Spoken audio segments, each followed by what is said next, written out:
Hi guys and welcome to Kick Off Conversation. We are here with a joint podcast और कल के match के बाद मेरा ख्याल है एक पॉडकास्ट इकट्ठी बनती थी क्योंकि कल के मैच ने हमें कहीं का नहीं छोड़ा. Another away defeat to Arsenal at the Emirates. क्या कहेंगे? I think I'm one of the few United fans who's still positive despite the result.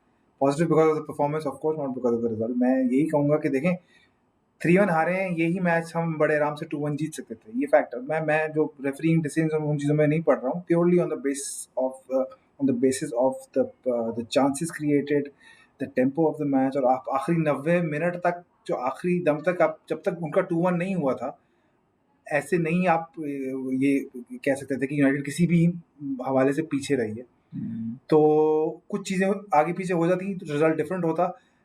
लेकिन जाहिर है मुसलसल खासतौर पे क्योंकि एक और अवे डिफीट है, उसका बैगेज बहुत ज़्यादा. अगर 1 ऑफ होता तो बंदा फिर भी इसको और तरह देख सकता था. और जिस तरह आखिर में 3-1 पर एंड में एक तीसरा गोल करके रिजल्ट और भी ज़्यादा लगता है जैसे पता नहीं क्या हो गया.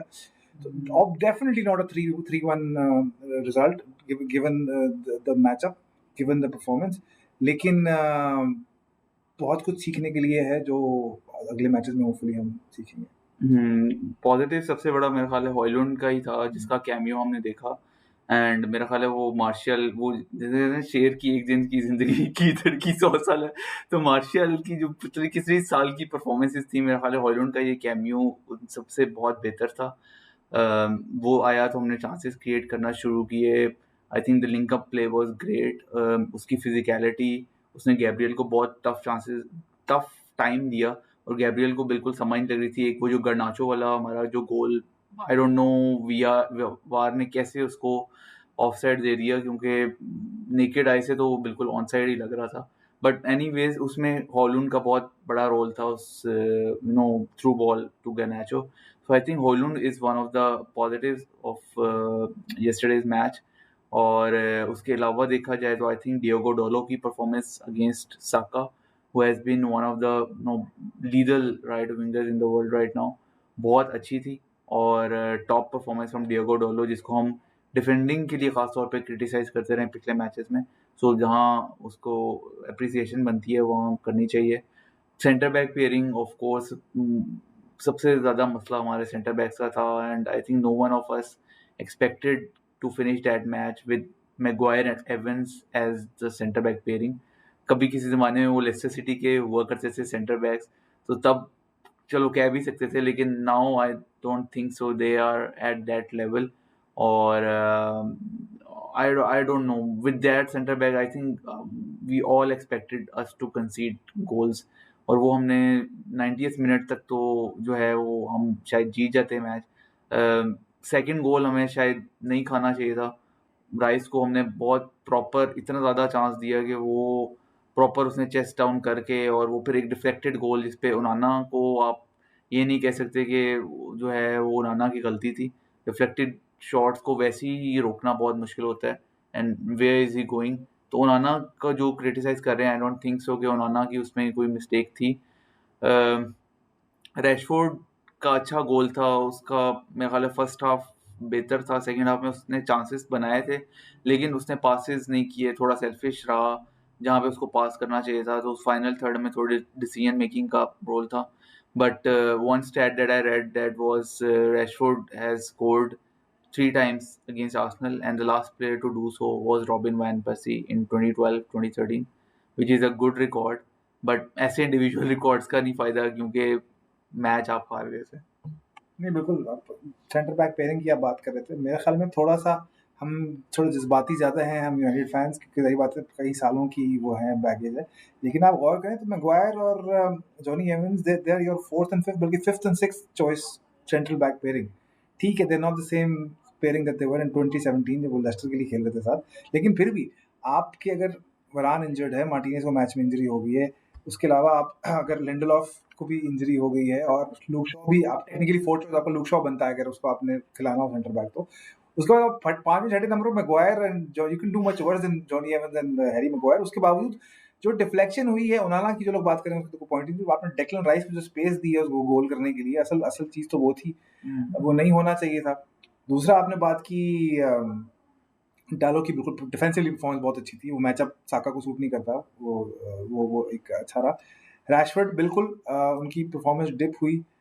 एरिक्सन की हमने बहुत बात की थी मैच प्री मैच हमने जो किया था उसमें, और वो जो मतलब असिस्ट, और उन्होंने जिक्र भी यही किया था कि थोड़ा डीप वो खेलेंगे और हमारे फ्रंट रनर्स क्योंकि तेज हैं। रैशफोर्ड का गोल वैसे ही हुआ जिस तरह हम बात कर रहे थे प्रीव्यू में।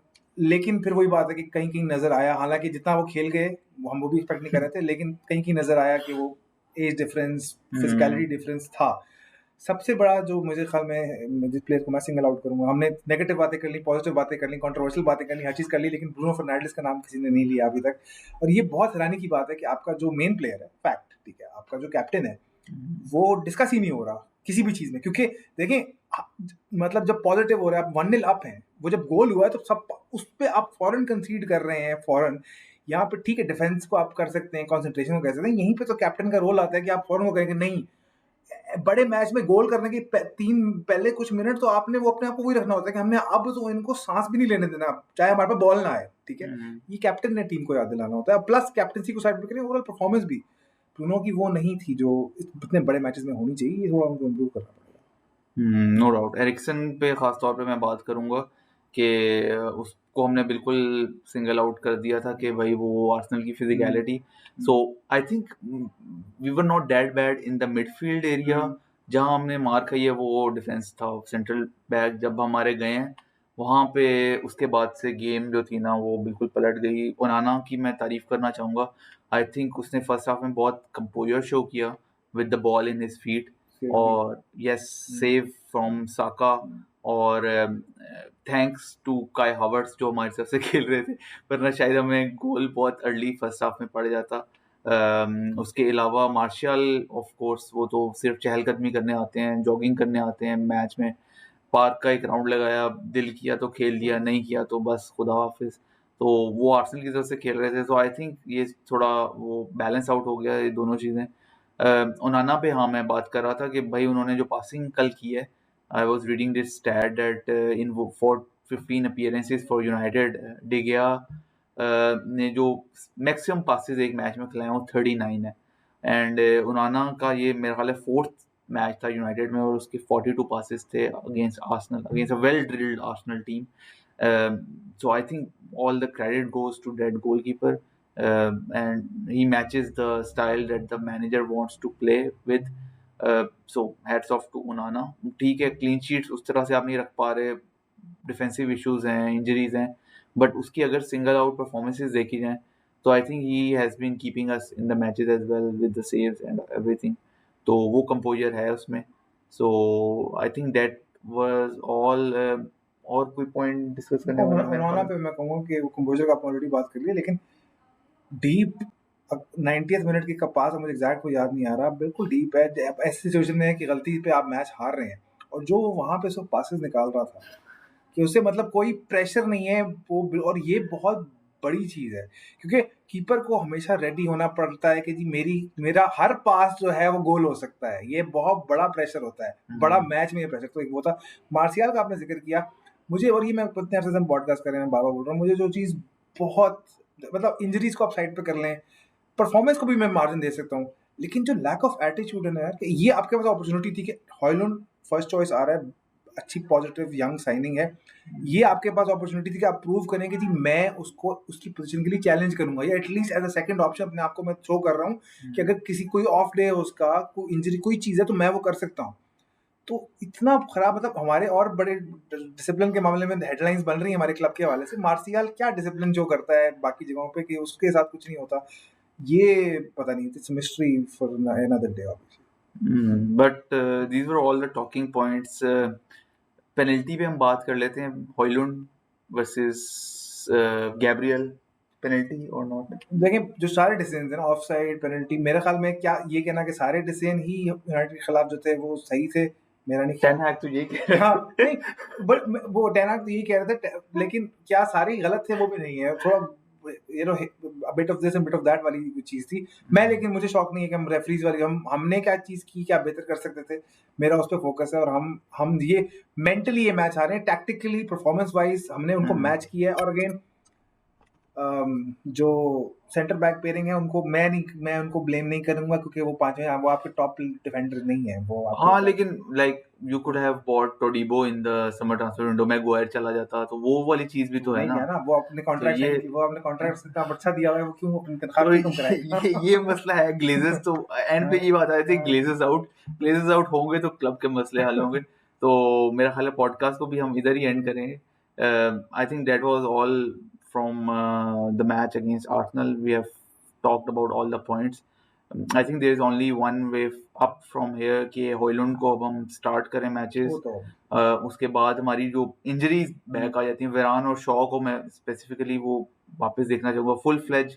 Amrabat will be back against Brighton, और अब थोड़ा गैप है 2 weeks का। I think we should gear up for the big matches coming up, and that was all from kickoff conversation। और कोई बात करना चाहेंगे आप? मैं कहूँगा 2 हफ्ते हैं सुकून करें रिलैक्स करें hopefully the season will turn around after the international. Jadon Sancho पे बात करनी है कोई आपने? मैं जब भी ये डिसिप्लिनरी इश्यूज पब्लिक होते हैं ना मुझे बहुत अफसोस होता है। हम पहले भी ये बात कर चुके हैं, मुरिनियो पॉगबा का इशू हुआ था, अभी टेन हैग और रोनाल्डो का इशू हुआ था। नहीं होने चाहिए इश्यूज, और मैं जब भी ऐसी बात होती है ना मैं कहता हूँ तो manager should be the one in complete authority, is the one responsible, चाहे कोई भी है मैनेजर। अगर आपका टीम में जो भी सब है, और खासतौर पर भी Ten Hag has every reason to expect that he would stamp his authority. आपने एक बंदे को ट्रस्ट किया, उसने फर्स्ट सीजन में डिलीवर किया है रिलेटिवली, आपने ये नहीं किया और प्रोग्रेस नजर आ रही है। अथॉरिटी को मैं हमेशा मैनेजर की होनी चाहिए, चाहे प्लेयर पावर के मैं हक में नहीं हूँ बिल्कुल भी, लेकिन ये चीजें पब्लिक नहीं होनी चाहिए। और हमने पॉगबा की भी बात की, पॉगबा को मैंने बहुत क्रिटिसाइज किया, but on a good day and potential wise performance wise आपको पता था कि ये he is capable of this, consistency का मसला था। रोनाल्डो ऑब्वियसली सबको पता है क्या वो चीज थी, वो एक और चैप्टर था। सैंचो की सबसे बड़ी सिचुएशन ये कि उसने अभी तक अपने आप को किसी भी लेवल पे परफॉर्म ही नहीं किया उसने। तो आप किस हवाले से ट्वीट, आप बस क्या राइट है ट्वीट करने का, इतनी बड़ी चीज अगर हुआ है आप अगले मैच में करें, और आप ऐसी ऐसी परफॉर्मेंस दें कि सारे फैंस बोलें कि यार ये बंदा इसको क्यों नहीं खिला रहे, ऐसा कोई नहीं बोलेगा। फेवरेटिज्म की वो बात करता है। आई डोंट नो कि फेवरेटिज्म किस तरह से है।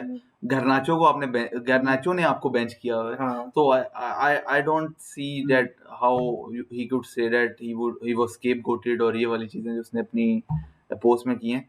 सो I think you should speak on the field जैसा कि बाकी प्लेयर्स ने किया। एरन वन बिसाका, घरनाचो, रैशफोर्ड, सभी मतलब मैनेजर इज मैनेजर, उसने अपनी अथॉरिटी दिखाई, but the players they prove there mentality on the field.